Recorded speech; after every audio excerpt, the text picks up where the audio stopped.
For as long as humans could remember, they had always been fascinated by the stars. Every night millions of people would look up at the endless expanse of the sky, wondering if they were truly alone in the universe. Some believed that Earth was special, a unique creation in an otherwise empty cosmos. Others thought that somewhere out there, among the billions of galaxies and trillions of stars, intelligent life existed, watching, waiting, or perhaps even planning. What no one on Earth realized, however, was that they were right. Intelligent life did exist beyond their small blue planet, and for centuries it had been watching them. High above Earth's atmosphere, cloaked in advanced technology designed to render them invisible, a fleet of alien ships orbited silently. These ships belonged to a coalition of species from across the galaxy, a council of races so advanced that humanity's greatest achievement seemed like child's play in comparison. For decades, these aliens had observed Earth with a mixture of curiosity and disdain. To them, humans were primitive creatures, constantly fighting among themselves over land, resources, and ideologies. They saw humanity as weak, divided, and unworthy of attention. But something had changed recently. Over the past few years, the Council had noticed troubling signs. Humanity had begun advancing faster than ever before. Their satellites now traveled deeper into space. Their weapons grew more destructive. Worst of all, their leaders had started talking about uniting, not just as nations but as a single global force. This worried the aliens deeply. If humans continued down this path, they might soon become a threat to the balance of power in the galaxy. And so the Council convened aboard their flagship, a massive vessel known as the Ecliptor. Its sleek obsidian surface shimmered faintly under the light of distant stars. Inside, representatives from dozens of alien species gathered around a glowing holographic table. Each species brought its own strengths to the coalition. Some excelled in engineering, others in warfare, and still others in espionage. Despite their differences, they shared one goal: to decide whether Earth posed enough of a risk to warrant an invasion. The meeting began with heated arguments. They're too chaotic, snapped Zarnok, a hulking reptilian creature with scales that glinted like polished emeralds. Their wars have nearly destroyed their planet multiple times. Why waste our time on such savages? They may be chaotic, countered Velra, a slender insectoid being whose voice buzzed like static electricity. But chaos can evolve into order quickly. Look at their technological progress. Just 50 of their years ago, they barely understood nuclear energy. Now they're experimenting with quantum mechanics. Another council member, a gelatinous blob-like entity named Zather, pulsed irritably. Progress means nothing without unity. Humans are fractured. Their governments squabble endlessly. Even if they develop powerful weapons, they'll turn them against each other.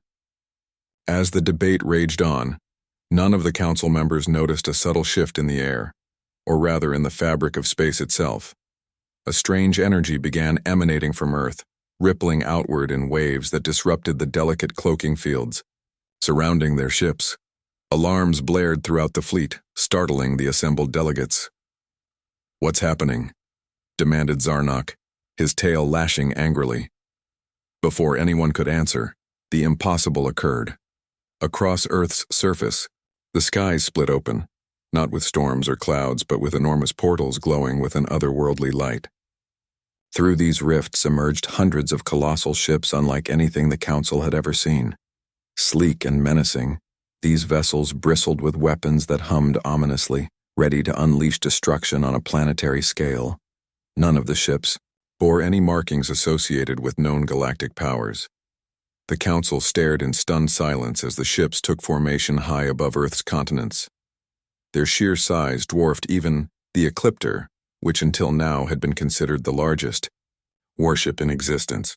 Panic rippled through the room as realization dawned. These ships didn't belong to another alien race, they belonged to humanity. "How is this possible?" whispered Velra, her antennae twitching nervously. They couldn't have developed such technology in secret. Down on Earth, chaos erupted as billions of people looked up at the sky in awe and terror. Cities froze as pedestrians pointed upward, phones recording the spectacle. News outlets scrambled to cover the event, broadcasting live footage of the ominous star destroyers hovering overhead. Yet amidst the panic, something remarkable happened. Within minutes, Earth's response began taking shape. Military jets roared into the skies, forming defensive patterns around the alien fleet. Satellites equipped with experimental laser cannons positioned themselves strategically. Communication networks lit up as world leaders coordinated efforts with unprecedented speed and efficiency.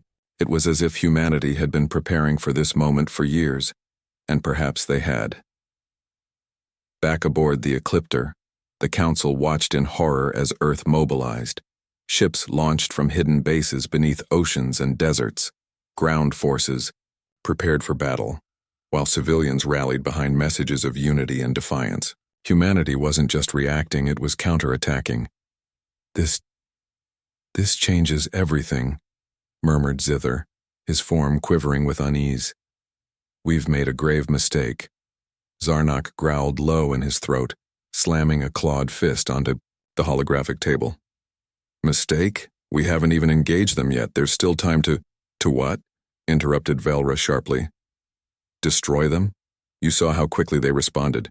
If we strike now, we'll only provoke retaliation. And judging by those ships, I doubt we'd survive it. The chamber fell silent as the weight of their situation settled over them. For the first time in recorded history, the Council felt fear, not for themselves, but for the consequences of their arrogance. They had underestimated humanity, assuming them to be weak and disorganized. Now, faced with evidence of their strength and resolve, the Council members exchanged uneasy glances. One ambassador leaned toward another, his voice barely audible. Do you think they know we're here? The second ambassador nodded grimly. Of course they do, and they've sent us a message loud and clear. What message?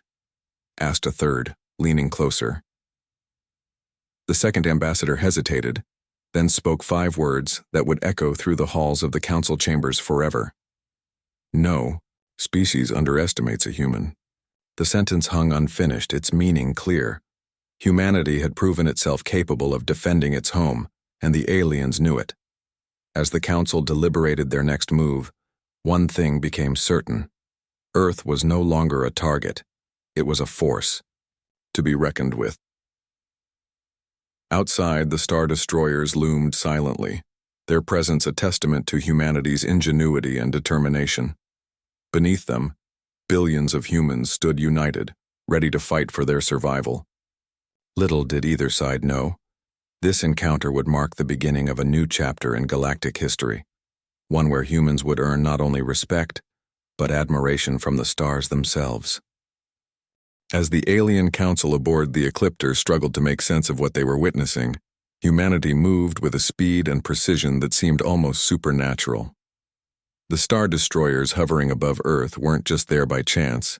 They were part of a plan decades in the making. But how had humans managed to build such advanced technology without anyone noticing? The answer lay hidden deep within the shadows of Earth's history. Years earlier, long before the current generation was born, scientists working for various governments stumbled upon something extraordinary.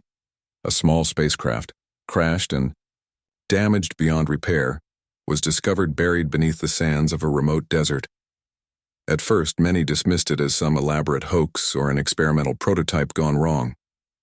But careful analysis revealed otherwise. This ship wasn't made on Earth. It came from somewhere else. News of the discovery spread cautiously among select groups of researchers, politicians, and military leaders. Fearful of causing widespread panic, or worse, attracting unwanted attention from whoever sent the craft, a decision was made to keep the find classified. Instead of broadcasting their findings to the world, these individuals formed a secret organization known only by its codename, Project Horizon. Project Horizon's mission was simple yet ambitious: to prepare humanity for the inevitable day when extraterrestrial forces arrived. Using reverse-engineered technology scavenged from the crashed spacecraft, along with data gathered from decades of monitoring alien activity, the project set out to create weapons, defenses, and even entire fleets capable of rivaling any galactic power. Their work operated completely off the grid, funded through black budgets and carried out in underground facilities scattered across the globe. At first, progress was slow. Early attempts to replicate alien tech resulted in failures more often than successes. But over time, breakthroughs began to emerge. Plasma-based energy sources replaced traditional fuels. Quantum computers revolutionized artificial intelligence. And perhaps most importantly, wormhole generators allowed for instantaneous travel across vast distances. Each innovation brought humanity one step closer to achieving their goal. By the time the Alien Council decided to investigate Earth, Project Horizon had already completed construction of hundreds of star destroyers. These ships were designed not only to defend but also to intimidate. Sleek and angular, with surfaces that shimmered like liquid metal, they looked like something out of a science fiction movie. Yet every detail served a purpose. The glowing energy cores embedded in their hulls powered devastating plasma cannons. Their shields could withstand bombardment from multiple enemy vessels simultaneously, and their AI-driven systems ensured flawless coordination during combat scenarios. When reports came in about cloaked ships orbiting Earth, Project Horizon sprang into action. From hidden bases beneath oceans, deserts, and mountains, the Star destroyers launched through pre-established wormholes positioned strategically around the planet.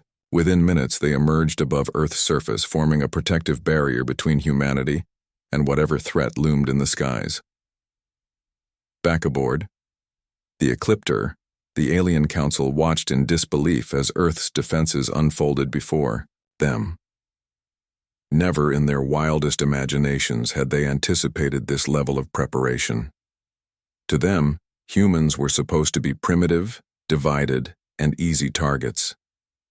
But here they were, deploying a fleet so advanced it rivaled, even surpassed, their own. "This can't be real," muttered Zarnak, his claws digging into the armrest of his seat. "How did they develop this kind of firepower?"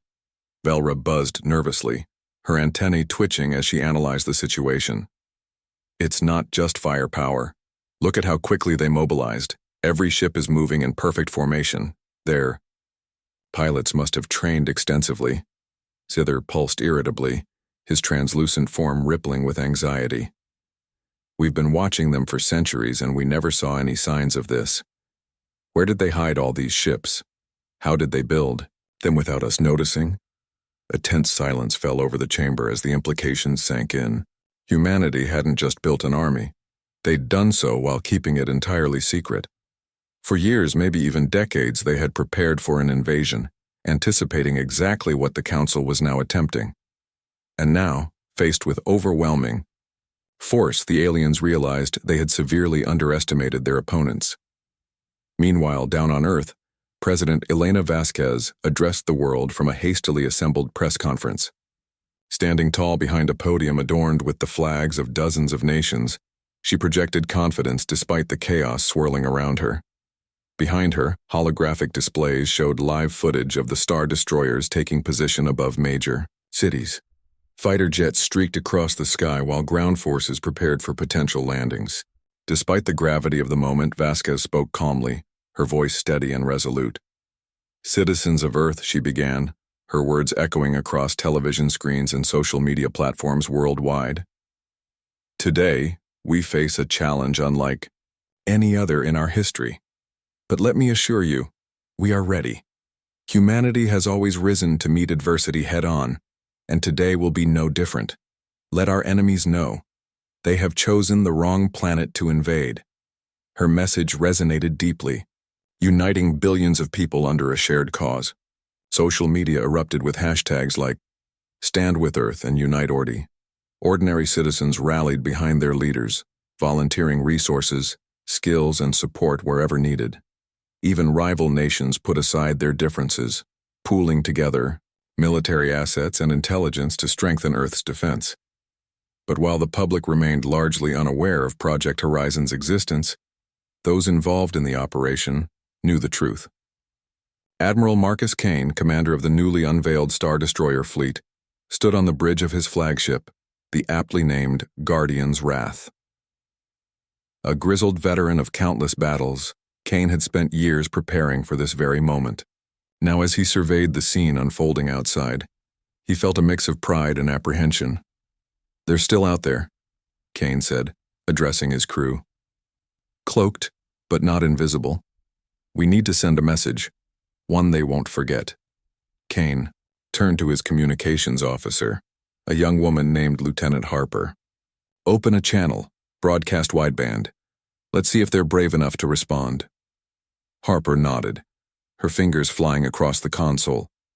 Seconds later, a transmission connected, linking Earth's fleet directly to the alien council aboard the Ecliptor.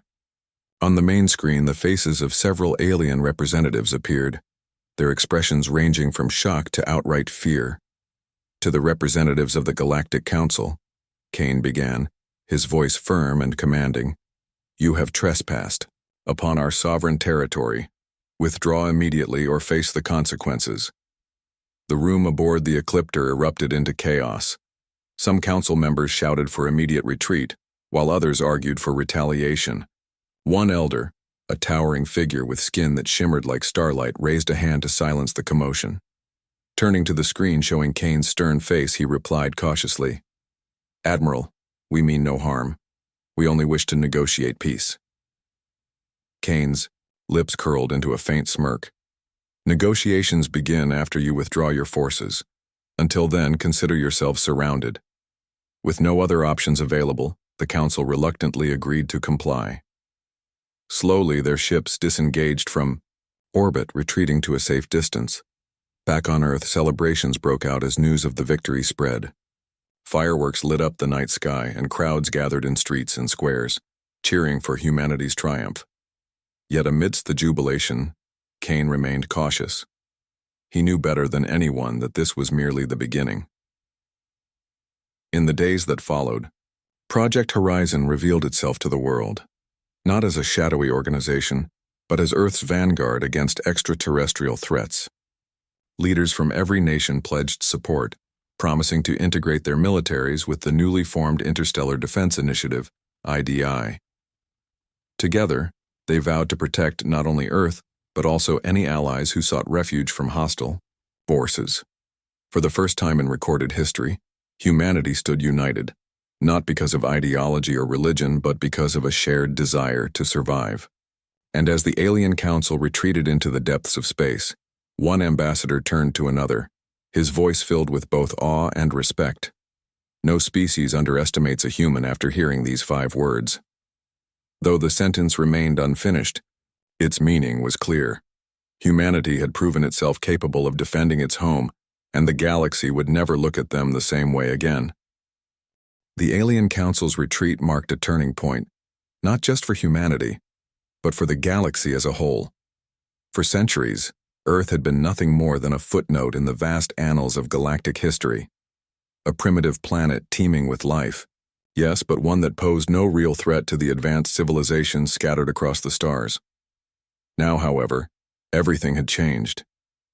The emergence of Earth's star destroyers and their swift, coordinated response sent shockwaves through the cosmos. Word spread quickly among alien species. Humanity was not to be trifled with. Back aboard the Ecliptor, the Council gathered once again to assess the situation. The mood was somber, tinged with both fear and frustration. Never before had they encountered such a determined adversary. Most alien races they'd dealt with in the past either capitulated immediately or were crushed without much resistance. Humanity, on the other hand, had stood its ground, forcing them into an embarrassing withdrawal. This wasn't just a military defeat, it was a blow to their pride. Zarnok, the Reptilian Council member, slammed his fist onto the table, his scales shimmering angrily under the dim light. This is unacceptable. We outnumber them, outgun them, and yet we ran like cowards. Velra buzzed sharply, her insectoid form vibrating with irritation. Running wasn't cowardice. It was survival. Did you see those ships? Their weapons alone could annihilate half our fleet in seconds. What would you have done instead? Charge blindly into certain death. Zither pulsed uneasily, his gelatinous body rippling with anxiety. It's worse than that. They didn't just attack. They anticipated us. Somehow they knew we were coming. That means they've been watching us too. A heavy silence fell over the chamber as the Council absorbed this revelation. If humanity had been monitoring them as closely as they'd monitored Earth, then perhaps their technological leap wasn't entirely self-made. Maybe they'd scavenged intel from alien probes, intercepted communications, or even hacked into galactic networks. Whatever the case, it was clear that humanity was far more resourceful and dangerous than anyone had imagined. One Elder Council member, a towering figure named Thalner, whose crystalline skin refracted light like a prism, finally spoke. His voice carried a weight that silenced all arguments instantly. "We made a grave error," he said, his tone measured yet firm. "We underestimated humanity, but arrogance is a luxury we can no longer afford. Our next move must be calculated, deliberate, and above all respectful. If we wish to avoid further conflict, we must approach them not as conquerors, but as equals." The suggestion sparked heated debate. Many council members balked at the idea of treating humans as equals. After all, humanity was still technologically inferior compared to most galactic powers. Sure, their star destroyers were impressive, but they lacked the centuries of refinement and innovation that defined true interstellar dominance. Others argued that diplomacy was the only viable option now. Humanity's display of unity and resolve proved they wouldn't back down easily. Pushing them further might escalate tensions into full-blown war, a prospect no one wanted to entertain. After hours of deliberation, the council reached a consensus. They would send an emissary to Earth, someone skilled in negotiation and diplomacy, to propose peace talks. It was a risky gamble, but it offered the best chance of salvaging what remained of their dignity while preventing future hostilities.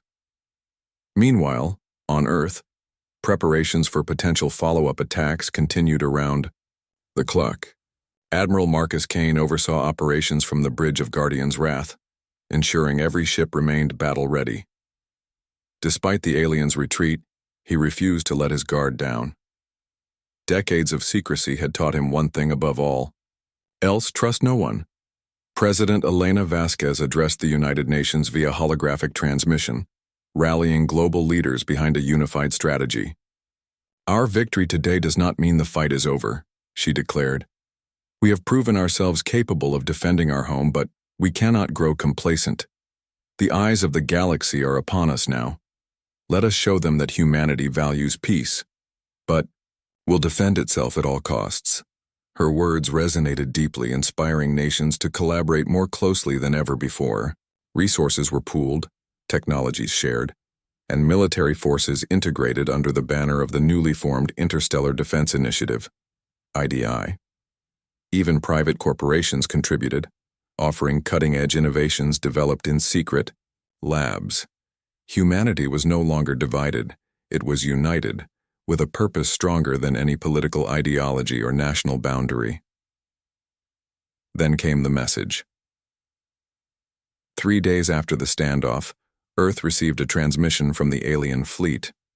Unlike their previous attempts at communication, which had been cautious and guarded, this one was direct and formal. On screens across the globe, the face of an alien ambassador appeared. His features were striking: smooth, metallic skin that gleamed softly, eyes that glowed faintly blue, and a voice modulated to sound almost human. "To the people of Earth," he began, bowing slightly in a gesture of respect. "I am Ambassador Kalis of the Galactic Council. We come not as enemies, but as representatives seeking dialogue. Your actions have demonstrated your strength and resolve. We wish to discuss terms for peaceful coexistence." The announcement stunned the world. Some celebrated, believing it signaled the start of a new era of cooperation. Others remained skeptical, convinced it was a trap designed to lull humanity into a false sense of security. Amidst the uncertainty, Admiral Kane took charge. "Let's hear them out," he told President Vasquez during a secure video call. "But, under our conditions, no cloaked ships sneaking into orbit, no hidden agendas. If they want peace, they'll play by our rules." Vasquez agreed. Together, they drafted a list of demands. The aliens would send a single unarmed vessel to a neutral location near Earth's moon, accompanied by a small delegation. In return, Earth would dispatch a team led by Kane himself, along with scientists, diplomats, and representatives from multiple nations. Both sides would be allowed to bring recording equipment to document the proceedings, ensuring transparency. When the day of the meeting arrived, tension hung thick in the air. The alien shuttle, a sleek, silver craft resembling a teardrop, approached, cautiously, flanked by two human star destroyers. Inside, Guardian's Wrath, Kane watched as the shuttle docked with the designated space station orbiting the moon. Moments later, the delegations met face-to-face for the first time. Ambassador Kalis stepped forward, his movements graceful and deliberate. Behind him stood several other aliens, each representing different species within the council. Opposite them, Kane stood flanked by Vasquez, a team of scientists and military advisors. The contrast between the two groups was stark. The aliens radiated an aura of ancient wisdom and technological superiority, while the humans exuded raw determination and unyielding spirit. Admiral Kane, President Vasquez, Kalis said, inclining his head. Thank you for agreeing to this meeting. Allow me to express my admiration for your achievements. Few species possess the courage to stand against overwhelming odds. Kane crossed his arms, his expression unreadable. Courage isn't enough. You invaded our territory, we defended ourselves. Now, you're here asking for peace. Prove to us that your intentions are genuine. Kalis hesitated, then nodded. Understood. Let me explain why we came to Earth initially. Our mission was reconnaissance, nothing more. We sought to determine whether your species posed a threat to galactic stability. Clearly, we miscalculated. Humanity's rapid advancement caught us off guard, and our presence triggered unintended consequences. Vasquez raised an eyebrow. Unintended consequences? Like opening portals in our sky and deploying hundreds of ships? Kalis sighed, his glowing eyes dimming slightly. That was never part of our plan. When your wormholes opened, it disrupted our cloaking fields, exposing us prematurely. What followed was a chain reaction neither side could control. For hours, the two parties exchanged information, sharing insights about their respective civilizations. The aliens explained how the galaxy operated, a complex web of alliances, trade routes, and power struggles. They spoke of ancient empires that had risen and fallen, leaving behind ruins and relics scattered across the stars. In turn, humanity shared its own story. Centuries of conflict and progress driven by curiosity and resilience. By the end of the meeting, tentative agreements were reached. The aliens promised to withdraw completely from Earth's vicinity and refrain from further interference unless invited. In exchange, Earth agreed to establish formal diplomatic relations, opening channels for trade, knowledge exchange, and mutual defense pacts. As the delegations prepared to part ways, Kalis turned to Kane one last time. Admiral, may I ask something personal? Kane frowned but nodded. Go ahead. What drives your species? Why do you fight so fiercely, even when the odds seem insurmountable? Kane smiled faintly, his gaze unwavering. Because we have something worth fighting. For our home, our families, our future, and we don't give up. Not ever. Kalis bowed deeply, his expression one of genuine respect. No species underestimates a human after hearing these 5 words. With that, the aliens departed, leaving humanity to reflect on the monumental shift that had occurred. For the first time, Earth stood shoulder to shoulder with the stars, not as victims or aggressors, but as equals. The road ahead would be challenging, filled with UI. The days following the historic meeting between humanity and the alien delegation marked the beginning of a new chapter, not only for Earth, but for the entire galaxy. News of the diplomatic breakthrough spread like wildfire, captivating billions across the planet. For the first time in history, humanity wasn't just looking up at the stars. It was stepping into their domain as an equal. The sense of pride and unity that swept through Earth was palpable, yet it came with a sobering realization. This newfound status carried immense responsibility. Back on Earth, governments worked tirelessly to adapt to the rapid changes brought about by humanity's emergence as a galactic power.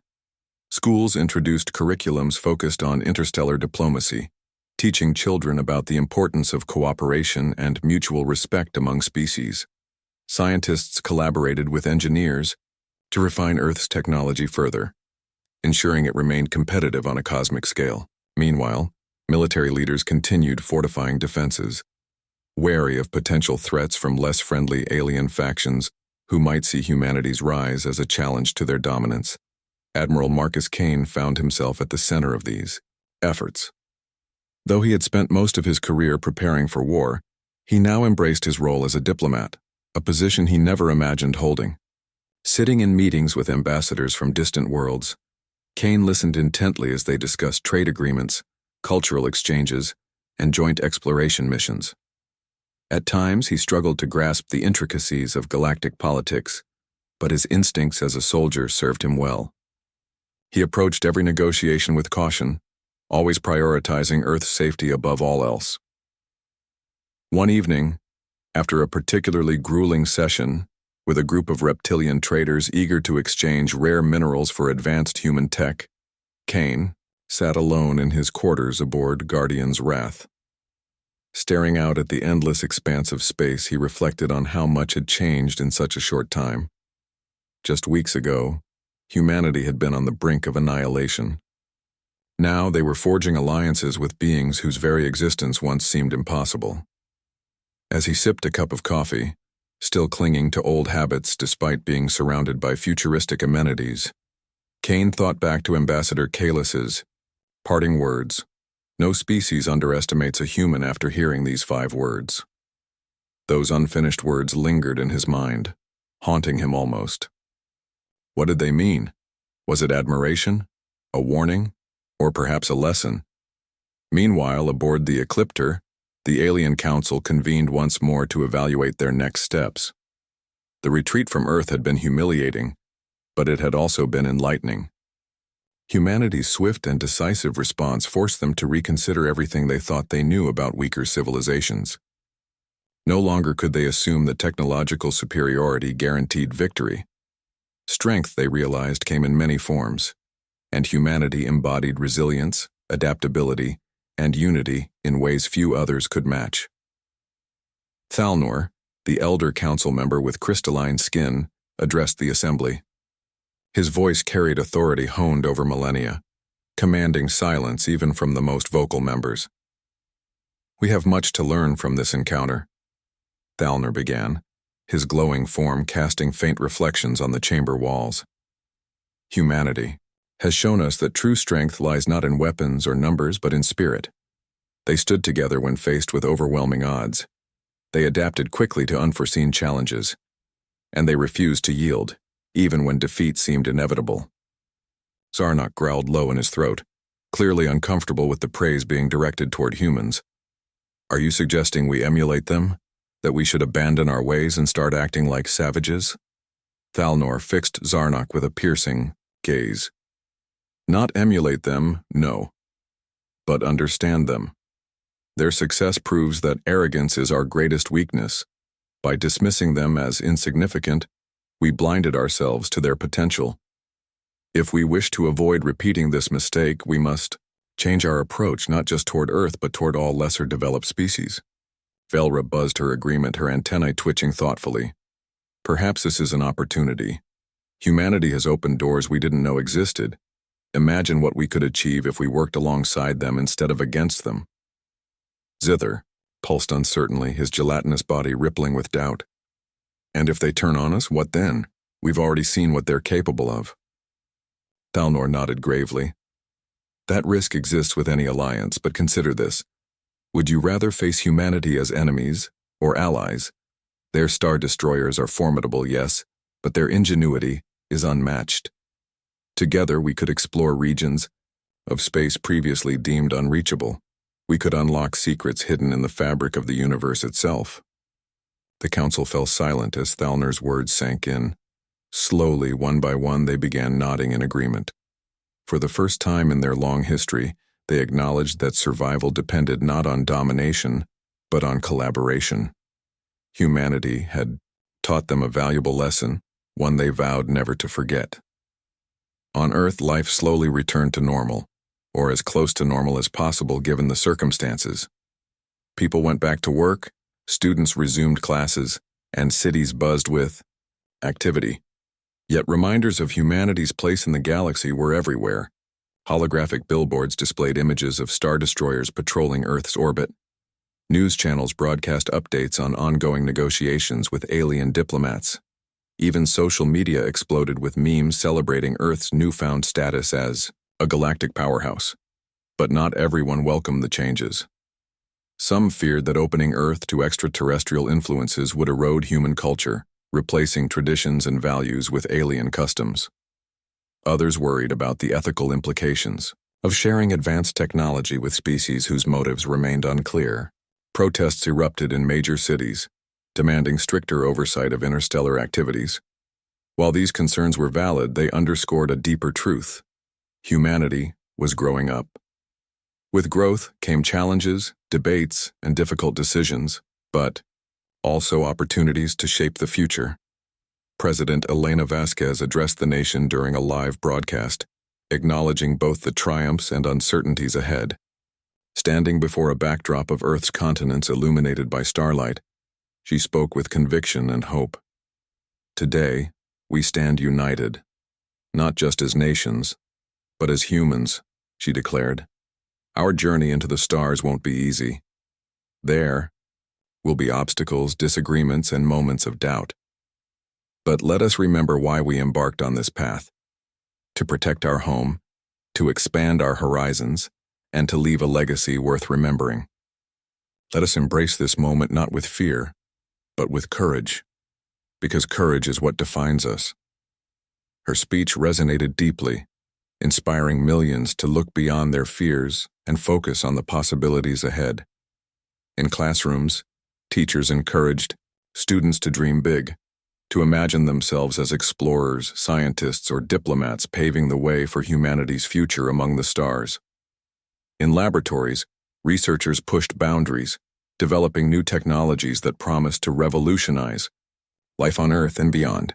And in homes around the world, families gathered around dinner tables discussing what it meant to be part of something greater than themselves. As weeks turned into months, humanity's relationship with the galaxy deepened. Trade routes opened, bringing exotic goods and resources to Earth while introducing alien cultures to human art, music, and cuisine. Joint scientific expeditions ventured into uncharted territories, uncovering mysteries that defied explanation. And though tensions occasionally flared, particularly with more aggressive species, the overall trend leaned toward peace and cooperation. Through it all, Admiral Kane remained vigilant. He trusted neither fully nor blindly, knowing that trust, earned too easily, could lead to disaster. Yet he couldn't deny the progress being made. Watching Earth evolve from a divided planet into a beacon of hope and innovation filled him with pride, a feeling he hadn't experienced since his early days as a soldier. Late one night, as he prepared to retire, Kane received a message from President Vasquez. It contained a single line: "No species underestimates a human." After hearing these 5 words, Kane stared at the screen, pondering its meaning. Then, with a small smile, he typed his reply. And those 5 words are, "We will fight for each other." With that, he powered down his console, confident that humanity's story was far from over. It was, in fact, just beginning. Years passed since humanity's first encounter with the Alien Council, and Earth transformed in ways no one could have predicted. The once divided nations now worked as a single entity, united under the banner of the Interstellar Defense Initiative, IDI. Humanity's star destroyers patrolled not just Earth's orbit, but ventured deep into uncharted space, carrying the message of peace and the promise of protection. Earth was no longer an isolated blue dot in the vastness of the cosmos. It had become a beacon of hope, resilience, and innovation. The galaxy itself began to change. Word of humanity's courage spread far and wide, inspiring countless species to rise above their own struggles. Some sought alliances with Earth, eager to learn from its rapid advancement and unwavering determination. Others, however, remained wary, jealous even, of humanity's newfound status. These factions watched from the shadows, plotting ways to undermine Earth's influence and reclaim dominance over the stars. Admiral Marcus Kane, now a legendary figure both on Earth and among alien races, continued to lead humanity's efforts in the galaxy. Though his hair had turned gray and lines etched deeper into his weathered face, his resolve remained unshaken. He often found himself reflecting on how far humanity had come. From a fragile species teetering on the edge of extinction, to a galactic power respected by allies and feared by enemies alike. One evening, aboard Guardian's Wrath, Kane stood on the observation deck, gazing out at the swirling nebulae that painted the void of space with vibrant hues of purple and gold. Lieutenant Harper approached him quietly, holding a datapad filled with updates from recent missions. "Admiral," she said softly, breaking the silence. "We've received reports from Sector 12, another skirmish between the Zenari Collective and the Krylos Confederacy. It seems they're testing our resolve again." Kane sighed, rubbing his temples. The Zenari and Krylos were two rival factions notorious for their aggressive expansion policies. Both had clashed repeatedly along their shared borders, often dragging neutral planets into their conflicts. Despite repeated warnings from Earth and its allies, neither side showed signs of backing down. "They're playing games," Kane muttered, turning to face Harper. "Testing whether we'll intervene or sit idly by while innocent lives are destroyed." Harper hesitated before responding. "What do you think we should do, sir? If we step in, it could escalate into full-blown war. But if we don't..." Kane nodded grimly. "If we don't, they'll interpret our inaction as weakness, and that's something we can't afford." Meanwhile, back on Earth, President Elena Vasquez presided over a global summit aimed at addressing growing tensions in the galaxy. Leaders from dozens of alien species joined human representatives in a sprawling conference hall designed to accommodate beings of all shapes and sizes. Above them, holographic displays projected images of contested regions, battlefields, and refugee camps overflowing with displaced civilians. "The time has come for us to take a stand," Vasquez declared, her voice echoing through the chamber. "For too long we've allowed conflicts like these to fester unchecked. It ends now. Together we will bring peace to the galaxy, or die trying." Her words ignited a mix of reactions. Some applauded enthusiastically, moved by her conviction. Others exchanged skeptical glances, wondering if humanity truly had the resources or the authority to enforce such lofty ideals. Among those watching closely was Ambassador Kalis, who had returned to Earth as part of the delegation representing the Galactic Council. After the session ended, Kalis approached Vasquez privately. His metallic skin shimmered faintly under the artificial lights, and his glowing eyes conveyed a mixture of admiration and concern. "President Vasquez," he began, bowing slightly, "your passion is admirable, but I must caution you. Intervening in interstellar disputes is risky. Many species resent interference regardless of intent." Vasquez met his gaze steadily. "And yet doing nothing is equally dangerous. If we allow violence to spread unchecked, it will consume everything, including Earth. We didn't fight so hard to secure our place in the galaxy, only to abandon those who need help." Kalis studied her for a moment, then nodded slowly. "Very well. But remember this. Leadership requires sacrifice. Are you prepared to pay the price?" Vasquez smiled faintly. "We already have. Every human aboard our star destroyers knows the risks. So does every scientist, engineer, and diplomat working toward this cause. This isn't just about us.